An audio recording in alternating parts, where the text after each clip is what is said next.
Hello बिंजर्स, मैं mister बिंजर। और मैं मिस बेंजर। ये है एवेंजर्स एंड गेम की हिंदी एक्सप्लेनेशन।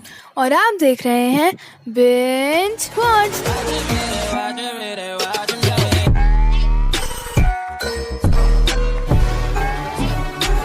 अगर आपने पिछली दो वीडियोस नहीं देखी, जो हैं all Marvel movies in chronological order, जो कि स्पॉइलर फ्री है, उसमें आपको मार्वल मूवीज के सीक्वेंस में देखनी है वो पता लग जाएगा।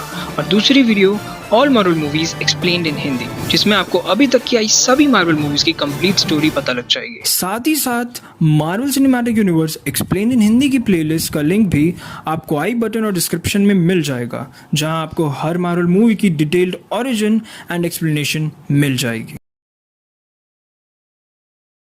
और अब बात करते हैं 2019 में आई फिल्म एवेंजर्स एंड गेम की, जो 2017 से 2022 की टाइमलाइन में चल रही है। इस कहानी की शुरुआत में हमें क्लिंट बार्टन दिखाए जाते हैं, जिन्हें हम हॉकाई के नाम से भी जानते हैं, जिसे हमने लास्ट टाइम MCU की सिविल वॉर मूवी में देखा था, जहां सोकोविया अकॉर्ड के चलते क्लिंट बार्टन को 3 साल के लिए हाउस अरेस्ट पर रख दिया गया, जिसकी वजह से बाकी सभी पार्ट्स में क्लिंट बार्टन को नहीं दिखाया गया। यहाँ हमें क्लिंट बार्टन अपनी फैमिली के साथ टाइम स्पेंड करता हुआ दिखता है, और दूसरी तरफ एवेंजर्स की टीम थैनोस के साथ युद्ध में थी। पर यहाँ थैनोस उन 6 इन्फिनिटी स्टोन्स की मदद से एक चुटकी बजाता है और पूरे यूनिवर्स की आधी पॉपुलेशन खत्म हो जाती है। इधर क्लिंट की फैमिली भी धूल बन के गायब हो जाती है। उसे समझ में नहीं आता कि इसकी फैमिली कहाँ गई, पर जब उसको पता चलता है कि थैनोस की वजह से उसकी पूरी फैमिली ख़त्म हुई है, तो वो ठान लेता है कि दुनिया में सभी बुरे लोगों को ख़त्म कर देगा। और फिर वो एक अनजान नकाबपोश खूनी की छवि अपना लेता है। फिर सीन शिफ्ट होता है टोनी स्टार्क और नेबुला के ऊपर, जो टाइटन प्लैनेट से अपनी स्पेसशिप में लौट रहे होते हैं धरती पर। इस स्पेसशिप पर उन्हें 22 दिन हो चुके थे, और इन दिनों में उनके पास कुछ खाने पीने के लिए भी नहीं होता।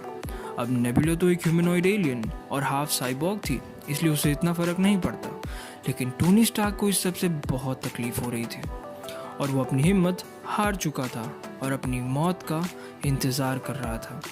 लेकिन तभी उसके सामने आती है Carol Danvers AKA Captain Marvel. वो इनकी स्पेसशिप को धरती पर लैंड कराती है। अब वापस इन्फिनिटी वॉर मूवी का सीन दिखाया जाता है, जब थैनोस चुटकी बजाकर आधी पॉपुलेशन को राख कर देता है। इसी बीच निक फ्यूरी ने भी गायब होते होते अपने पेजर से कैप्टन मार्वल को एक मैसेज भेजा था, और उसी मैसेज की वजह से वो धरती की तरफ आने लगती है। लेकिन इसी बीच वहाँ पर उसे टोनी स्टार्क का स्पेसशिप दिखाई दिया, और इसीलिए उसने उसे लैंड कराने में मदद करी। धरती पर आने के बाद कैप्टन मार्वल को थैनोस और बाकी सब के बारे में सारी जानकारी मिली, और फिर उसने आइडिया दिया कि क्यों ना वो सारे इन्फिनिटी स्टोन्स को इकट्ठा करें और वापस इसी टाइमलाइन में आकर उन सभी इन्फिनिटी स्टोन्स का यूज़ करें, ताकि सभी मरे हुए लोगों को वापस ला सकें और साथ ही साथ थैनोस का भी दी एंड कर सकें।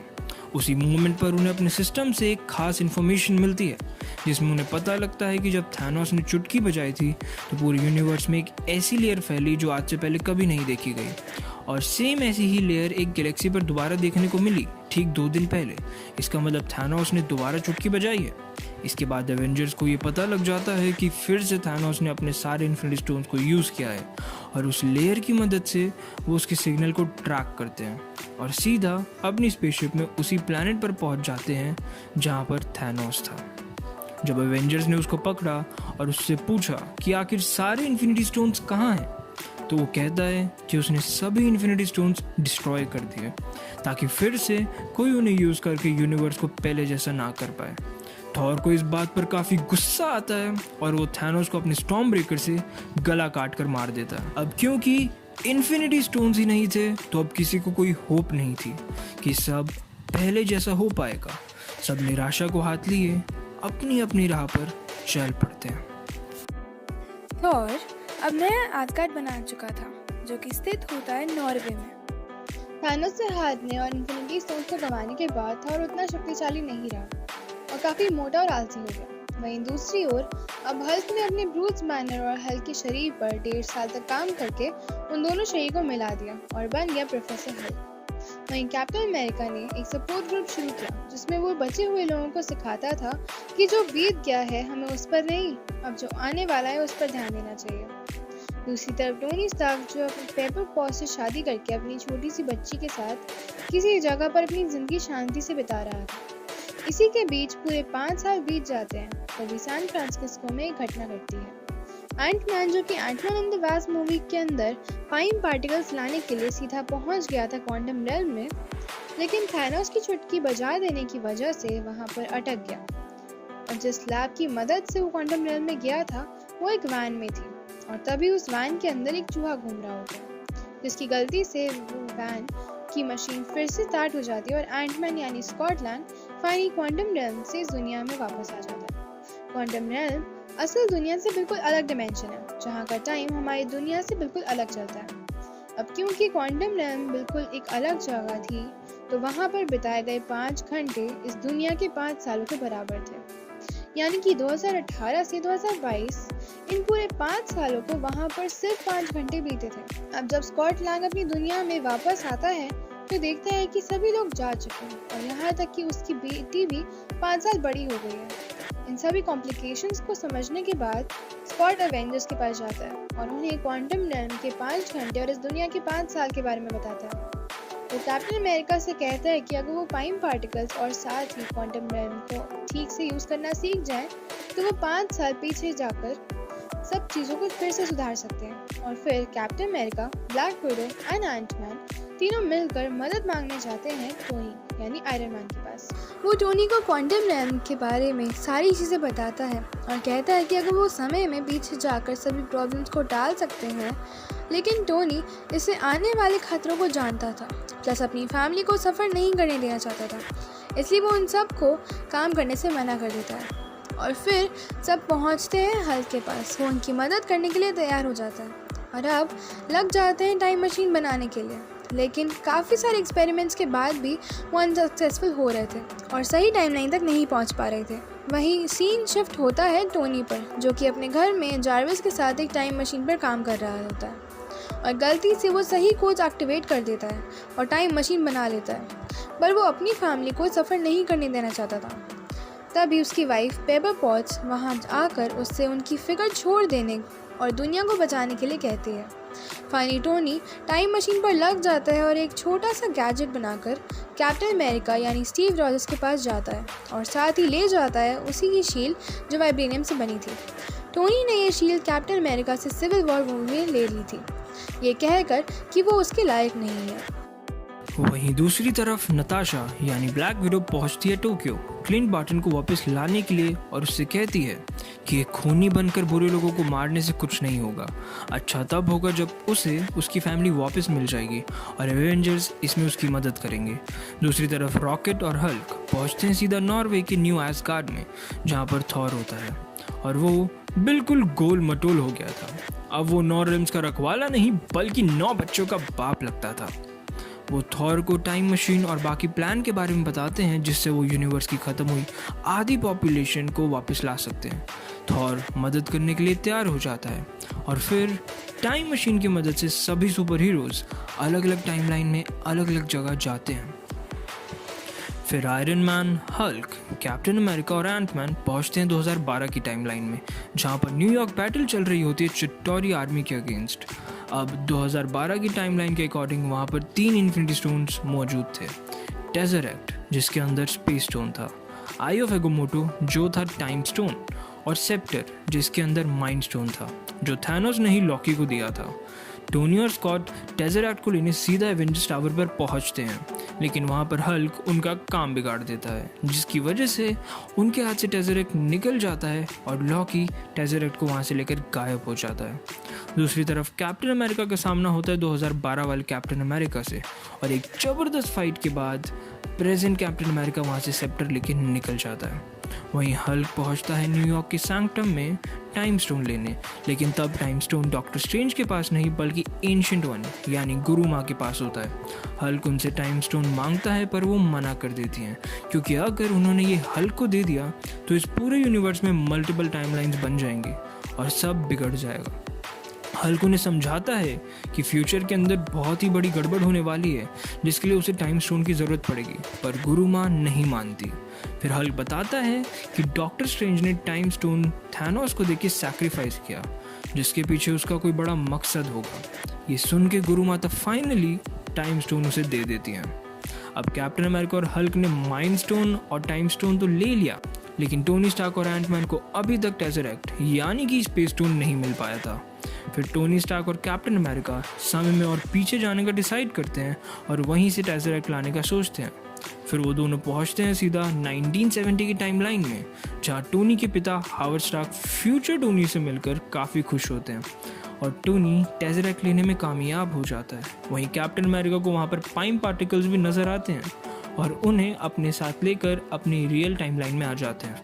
फिर थॉर और रॉकेट पहुंचते हैं 2013 की टाइमलाइन में, जहां उन्हें लेना था रियलिटी स्टोन, जो कि ईथर की वजह से अब जेन फॉस्टर के शरीर में था, जो एसगार्ड में ही थी। वहाँ थॉर अपनी माँ से भी मिलता है और उन्हें सब बताता है, क्योंकि उसकी माँ एक जादूगरनी थी। वो फ्यूचर देख लेती है और सब समझ जाती है।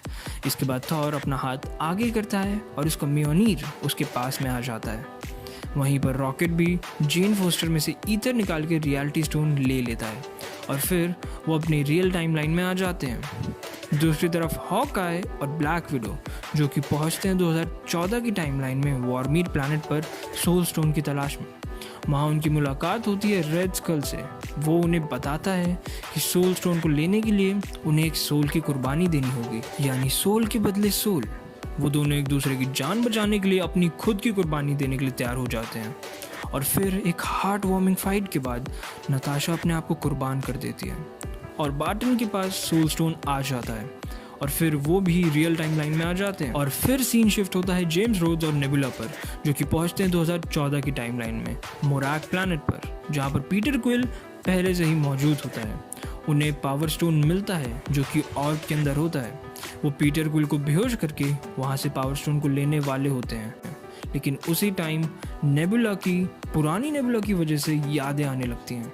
उसका ट्रांसमीटर खराब हो जाता है, जिसकी वजह से नेबुला वहीं पर बेहोश हो जाती है और थैनोस के लोग वहाँ आकर उसको बंदी बना लेते हैं, क्योंकि नेबुला एक ह्यूमनॉइड है, यानी आधी ह्यूमन और आधी साइबॉर्ग, जिसकी वजह से थैनोस उसकी पूरी मेमोरीज को स्कैन करता है। और इस 2014 वाले थैनोस को 2018 में वो इवेंट्स के बारे में पता चलता है कि 2018 में थैनोस को 6 के 6 इन्फिनिटी स्टोन्स मिल ही जाते हैं और वो आधी पॉपुलेशन को गायब कर देता है। फिर ये 2014 वाला थैनोस नेबुला से उसके पाइम पार्टिकल्स को भी ले लेता है और उसे इबोनी मॉ की मदद से एक काफ़ी अपडेटेड वर्जन बनाकर अपनी पूरी टीम के साथ सीधा पृथ्वी पर 2023 वाली टाइम डायमेंशन में आ जाता है।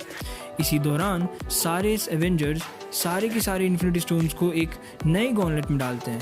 पर अब सवाल ये था कि कौन गॉन्टलेट पहन के चुटकी बजाएगा, ताकि जो आधी पॉपुलेशन इस पूरे यूनिवर्स से ख़त्म हुई है वो वापस आ सके। थॉर आगे बढ़ता है, लेकिन फिर हल्क उसे रोक देता है और समझाता है कि इसमें गामा रेज फ्लो कर रही हैं, जो कि बहुत खतरनाक है, लेकिन वो तो खुद गामा रेज से बना है, इसलिए उसे गॉन्टलेट को पहनना चाहिए। और फिर वो गॉन्टलेट पहन के चुटकी बजाता है। इससे उसकी हालत बहुत ख़राब हो जाती है, क्योंकि इसे पहनकर कोई पावरफुल बंदा ही कंट्रोल कर सकता था, जैसे कि थैनोस। और अब जो आधी पॉपुलेशन गायब हुई थी वो वापस भी आ गई थी और सब बहुत खुश थे। लेकिन इनकी ये खुशी ज़्यादा देर बरकरार नहीं रहने वाली थी, क्योंकि थैनोस अपनी पूरी टीम लेकर प्रेजेंट टाइम में अटैक कर देता है और अर्थ में काफ़ी बड़ा छेद हो जाता है। और अब वो सिर्फ आधा ब्रह्मांड नहीं, लेकिन पूरा यूनिवर्स गायब कर देना चाहता था, ताकि वो एक नई गैलेक्सी बनाए जहाँ सब लोग उसकी पूजा करें। और फिर शुरू होती है आज तक की मोस्ट आइकॉनिक एंड तगड़ी फाइट, सारे real time super heroes against Thanos. इसे एक्सप्लेन करके मैं इस मूवी की शान कम नहीं करना चाहती, इसलिए प्रेफरेबल है कि आप इस फाइट के लिए मूवी ज़रूर देखें। यहाँ पर कई सारी चीज़ें साथ हो रही थी, बट एक शानदार मोमेंट जब कैप्टन अमेरिका म्योनीर उठा लेता है और थैनोस से लड़ता है। इसके बाद आते हैं गूज़बम्प्स, क्योंकि अलग अलग पोर्टल से आते हैं वो सारे सुपर हीरोज़ जो ब्लिप की वजह से गायब हो गए थे, लेकिन अब वापस आ चुके हैं। और प्रेजेंट टाइम में सारे एवेंजर्स असेंबल होते हैं against the one and only Thanos. अब आते हैं सैंक्टम से डॉक्टर स्ट्रेंज और उसकी team, guardians of the Galaxy and black panther and so on. यहाँ पर डॉक्टर स्ट्रेंज आयरन मैन को इशारा देता है और कहता है कि वही करोड़ों में एक पॉसिबिलिटी है जिसमें सारे एवेंजर्स थैनोस से अगेंस्ट जीत जाते हैं। यही सुनकर हताश आयरन मैन में कॉन्फिडेंस आ जाता है और वो थानोस से गॉन्टलेट छीनने की कोशिश करता है, लेकिन छीन नहीं पाता। पर जैसे ही थानोस उसके बाद चुटकी बजाने की कोशिश करता है, वो देखता है कि उसके पास तो जेम्स हैं ही नहीं और देखता है कि टोनी स्टार्क एके आयरन मैन, जिसके गॉन्टलेट में होते हैं सारे इन्फिनिटी स्टोन्स, और वो थानोस का डायलॉग उसी पर मारते हुए कहता है, आई एम आयरन मैन। फिर थानोस की पूरी आर्मी और वो खुद भी धूल बनकर मिट्टी में मिल जाते हैं। पर अफसोस की बात, यहाँ आयरन मैन बहुत ही घायल हो गए थे और उनके बचने के आसार नहीं थे। फिर हमें आयरन मैन का फ्यूनरल दिखता है।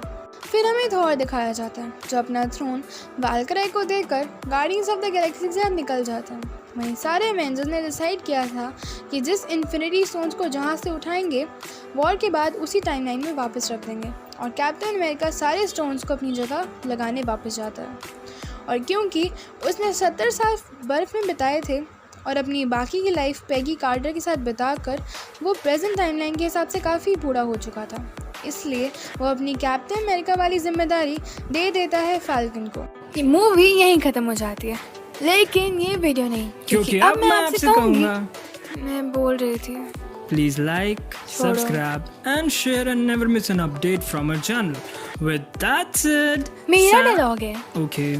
With that said, signing off, keep watching, binge watched.